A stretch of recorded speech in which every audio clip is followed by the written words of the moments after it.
महाराष्ट्र के सियासी संकट को लेकर लेटेस्ट अपडेट। शिवसेना की राष्ट्रीय कार्यकारिणी की बैठक खत्म हुई है।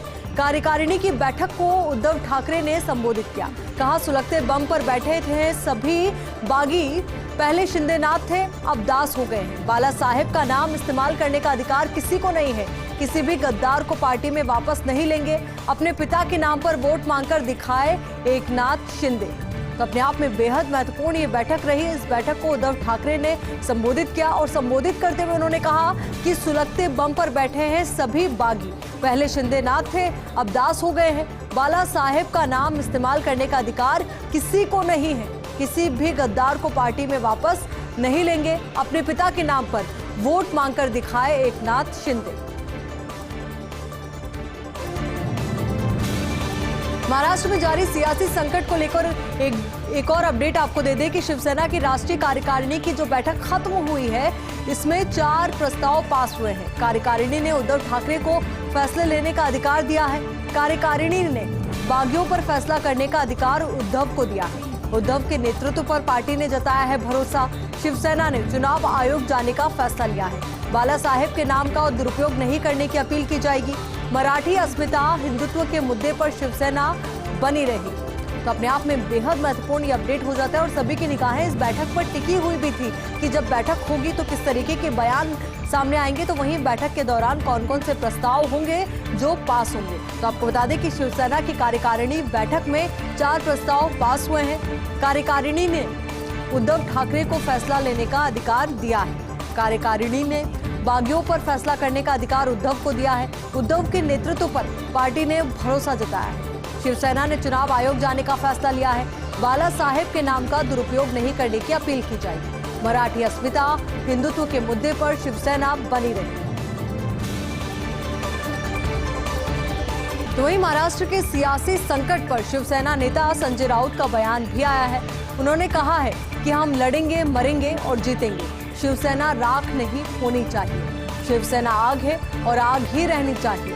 असली शिवसेना ठाकरे के पास है। महाराष्ट्र की सुपर पावर शिवसेना है। पार्टी का एक ही बॉस है और जिसका नाम है ठाकरे। महाराष्ट्र में सब कुछ ठीक है। ज्यादा से ज्यादा क्या होगा, सत्ता जाएगी। हमारे यहाँ संकेत देने की जरूरत नहीं पड़ती। कार्यकर्ता अपने आप खुद समझ जाते हैं। तो संजय राउत का ये बयान अपने आप में बेहद महत्वपूर्ण भी हो जाता है क्योंकि इस बयान के माध्यम से इशारों में उन्होंने बहुत कुछ कहा है। उन्होंने कहा कि हम लड़ेंगे, मरेंगे और जीतेंगे। शिवसेना राख नहीं होनी चाहिए। शिवसेना आग है और आग ही रहनी चाहिए।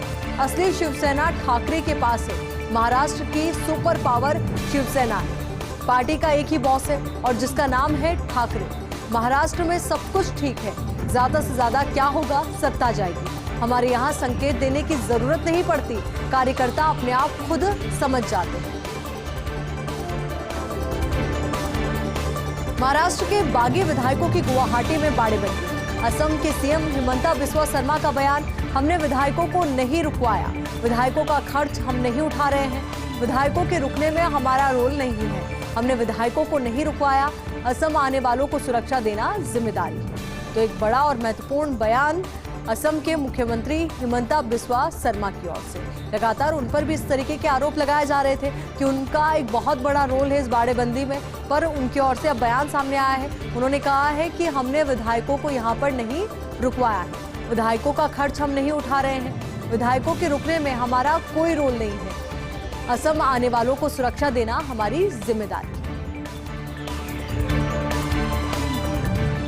शिवसेना के बागी एकनाथ शिंदे गुट को बड़ा झटका लगा है। बागी विधायक एकनाथ शिंदे गुट का अविश्वास प्रस्ताव खारिज हुआ है। महाराष्ट्र विधानसभा उपाध्यक्ष के खिलाफ अविश्वास प्रस्ताव खारिज हुआ है। शिंदे गुट ने प्रस्ताव एक गुमनाम मेल आईडी से भेजा था, पर ये अविश्वास प्रस्ताव अब खारिज हो गया है। तो ऐसे में एकनाथ शिंदे गुट को बड़ा झटका लगा है। बागी विधायक एकनाथ शिंदे गुट का अविश्वास प्रस्ताव खारिज हुआ है। महाराष्ट्र विधानसभा उपाध्यक्ष के खिलाफ अविश्वास प्रस्ताव खारिज हुआ है। शिंदे गुट ने प्रस्ताव एक गुमनाम मेल आईडी से भेजा था। 2002 के गुजरात दंगों को लेकर अमित शाह का इंटरव्यू। इस इंटरव्यू के दौरान अमित शाह ने कहा, मोदी भगवान शंकर की तरह 18 से 19 साल विषपान करते रहे। अब सत्ते सोने जैसा चमक रहा है। कोर्ट के फैसले ने सिद्ध कर दिया है तब के गुजरात सरकार पर लगाए सभी आरोप पॉलिटिकली मोटिवेटेड थे। जिन लोगों ने भी मोदी जी पर आरोप लगाए थे उन्हें भाजपा और मोदी जी से माफी मांगनी चाहिए। प्रधानमंत्री नरेंद्र मोदी ने हमेशा न्यायपालिका में विश्वास रखा है। मैंने मोदी जी को नजदीक से इस दर्द को झेलते हुए देखा है। मजबूत मन का आदमी ही ऐसा स्टैंड ले सकता है। हमारी सरकार का कभी भी मीडिया के काम में दखल देने का एटीट्यूड ही नहीं है। उस वक्त जो इकोसिस्टम बना था, सब झूठ को ही सच मानने लगे थे। उसने एक झूठ को इतना हुआ बनाकर जनता के सामने पेश किया। तो ये बयान और ये इंटरव्यू अपने आप में बेहद खास हो जाता है। अमित शाह की ओर से ये बयान दिया गया है। एक इंटरव्यू के दौरान उन्होंने कहा है कि मोदी भगवान शंकर की तरह 18 से 19 साल विषपान करते रहे। अब सत्य सोने जैसा चमक रहा है। कोर्ट के फैसले ने सिद्ध कर दिया है कि तब के गुजरात सरकार पर लगाए सभी आरोप पॉलिटिकली मोटिवेटेड थे। जिन लोगों ने भी मोदी जी पर आरोप लगाए थे उन्हें भाजपा और मोदी जी से माफी मांगनी चाहिए। प्रधानमंत्री नरेंद्र मोदी ने हमेशा न्यायपालिका में विश्वास रखा है। मैंने मोदी जी को नजदीक से इस दर्द को झेलते हुए देखा है। मजबूत मन का आदमी ही ऐसा स्टैंड ले सकता है। हमारी सरकार का कभी भी मीडिया के काम में दखल देने का एटीट्यूड नहीं है। उस वक्त जो इकोसिस्टम बना था, सब झूठ को ही सच मानने लगे थे। उसने एक झूठ को इतना हुआ बनाकर जनता के सामने पेश किया कि सब इस झूठ को सच मानने लगे। तो वहीं अमित शाह ने इस इंटरव्यू के दौरान कहा कि एसआईटी का ऑर्डर कोर्ट का नहीं था। एक एनजीओ ने एसआईटी की मांग की थी। हमारी सरकार ने कहा कि हमें एसआईटी से कोई परेशानी नहीं है। आज जब जजमेंट आया है तो ये तय होगा कि एक पुलिस ऑफिसर, एक एनजीओ और एक पॉलिटिकल पार्टी ने सनसनी के लिए झूठी बातों को फैलाया था। झूठे सबूत गढ़े गए, एसआईटी के सामने झूठे जवाब दिए गए। कोर्ट के फैसले ने सिद्ध कर दिया कि दंगा रोकने के लिए सरकार ने भरसक प्रयास किए। सीएम ने भी दंगा रोकने की अपील की थी। आरोप यह था कि दंगे मोटिवेटेड थे। दंगों में राज्य सरकार का हाथ था। दंगों में सीएम का हाथ होने के भी आरोप लगाए गए। दंगे से कौन इनकार कर रहा है? देश में दंगे कई जगह पर हुए। जहां तक दंगों का सवाल है, 5 सालों की तुलना करके देख लीजिए। कांग्रेस के शासन के किन्हीं 5 सालों और भाजपा के शासन से कितने घंटे कर्फ्यू रहा, कितने लोग मारे गए, कितने दिन बंद रहा, दंगा कितने दिन तक चला, इन बातों की तुलना करने पर पता चल जाएगा। दंगा होने का मूल कारण गुजरात में ट्रेन को जला देना था। 60 लोगों को और 16 दिन की बच्ची को इसकी मां की गोद में बैठे हुए जिंदा जलते हुए मैंने देखा है। मेरे हाथ से मैंने अंतिम संस्कार किया। इसके कारण दंगे हुए और आगे जो दंगे हुए वो राजनीति से प्रेरित होकर हुए थे। सरकार के खिलाफ किया गया स्टिंग ऑपरेशन भी पॉलिटिकली मोटिवेटेड था। तो तमाम अहम बातें अमित शाह के इस इंटरव्यू के दौरान उन्होंने कहा कि एसआईटी का ऑर्डर कोर्ट का नहीं था। एक एनजीओ ने एसआईटी की मांग की थी। हमारी सरकार ने कहा कि हमें एसआईटी से कोई परेशानी नहीं है। आज जब जजमेंट आया है तो ये तय हो गया है कि एक पुलिस ऑफिसर, एक एनजीओ और एक पॉलिटिकल पार्टी ने सनसनी के लिए झूठी बातों को फैलाया था। झूठे सबूत गढ़े गए थे। एसआईटी के सामने झूठे जवाब दिए गए। कोर्ट के फैसले ने सिद्ध कर दिया है कि दंगा रोकने के लिए सरकार ने भरसक प्रयास किए। सीएम ने भी दंगा रोकने की अपील की थी। आरोप यह था कि दंगे मोटिवेटेड थे। दंगों में राज्य सरकार का हाथ था। दंगों में मुख्यमंत्री का हाथ होने के भी आरोप लगाए गए। दंगे से कौन इनकार कर रहा है? देश में दंगे कई जगह पर हुए। जहां तक दंगों का सवाल है, 5 सालों की तुलना करके देख लीजिए। कांग्रेस के शासन के किन्हीं 5 सालों और भाजपा के शासन के कितने घंटे कर्फ्यू रहा, कितने लोग मारे गए, कितने दिन बंद रहा, दंगा कितने दिन तक चला, इन बातों की तुलना करने पर पता चल जाएगा। दंगा होने का मूल कारण गुजरात में एक ट्रेन को जला देना था। 60 लोगों को और 16 दिन की बच्ची को उसकी मां की गोद में बैठे हुए जिंदा जलते हुए मैंने देखा। मेरे हाथ से मैंने अंतिम संस्कार किया है। इसके कारण दंगे हुए और आगे जो दंगे हुए वो राजनीति से प्रेरित होकर हुए थे। सरकार के खिलाफ किया गया स्टिंग ऑपरेशन भी पॉलिटिकली मोटिवेटेड था। तीस्ता से तलवाड़ा एटीएस की कस्टडी में। तीस्ता से तलवाड़ा को अहमदाबाद ले जा रही है एटीएस। तीस्ता से तलवाड़ा को मुंबई से अहमदाबाद ले जा रही है एटीएस।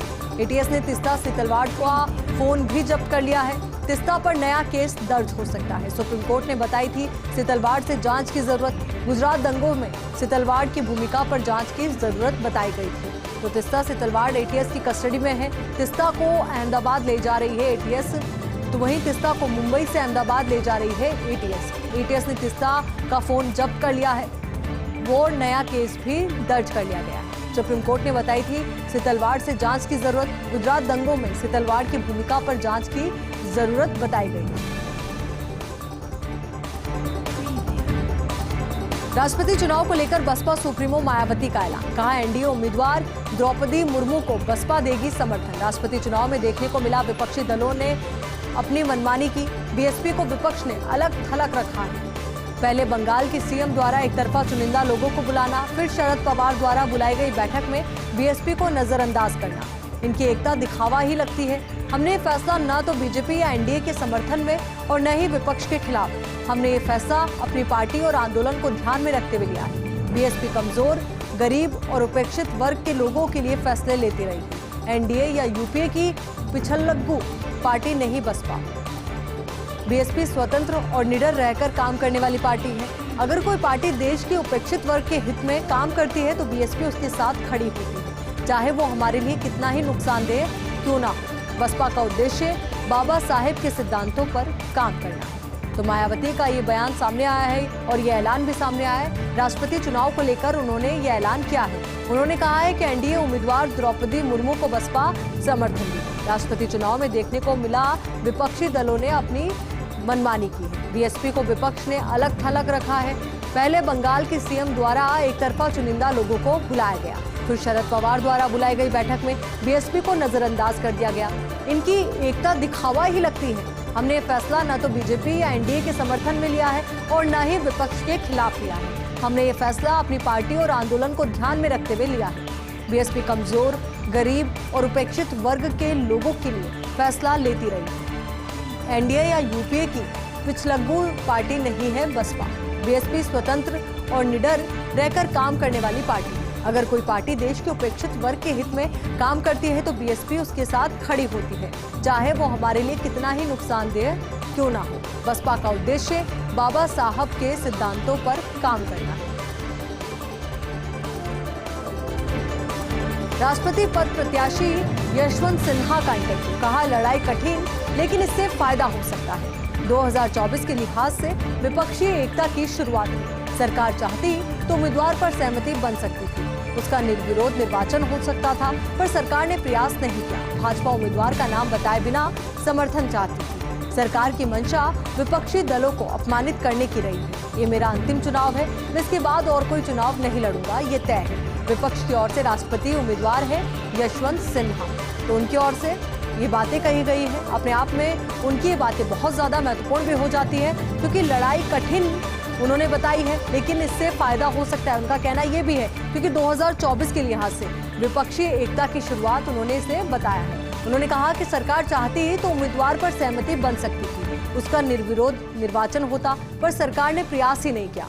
भाजपा उम्मीदवार का नाम बताए बिना समर्थन चाहती थी। सरकार की मंशा विपक्षी दलों को अपमानित करने की रही है। ये मेरा अंतिम चुनाव है, मैं इसके बाद और कोई चुनाव नहीं लड़ूंगा, ये तय है। विपक्ष की ओर से राष्ट्रपति उम्मीदवार है यशवंत सिन्हा। चूरू में कलयुगी मां की करतूत। अपनी 2.5 महीने की मासूम को लटकाया उल्टा लटकाने का वीडियो बनाकर भेजा अपने पति को। वायरल वीडियो में पत्नी कहती सुनाई दे रही है, तुम मुझे 1 लाख रुपए लाकर दे वरना तेरी बेटी को जान से मार दूंगी। रुपए नहीं देने पर मासूम को जान से मारने की पत्नी धमकी दे रही है। घटना को लेकर पिता ने अपनी बच्ची को बचाने के लिए प्रयास में जुट गए। पुलिस दफ्तर पहुंचकर उन्होंने गुहार लगाई और बच्ची को बचाने को लेकर उसकी मां से गुहार लगाई। चूरू जिले के गादसर गांव का ये पूरा मामला है। सोशल मीडिया पर जमकर वायरल हो रहा है ये वीडियो। हालांकि फर्स्ट इंडिया नहीं करता इस वायरल वीडियो की पुष्टि। तो चूरू में कलयुगी मां की करतूत सामने आई है।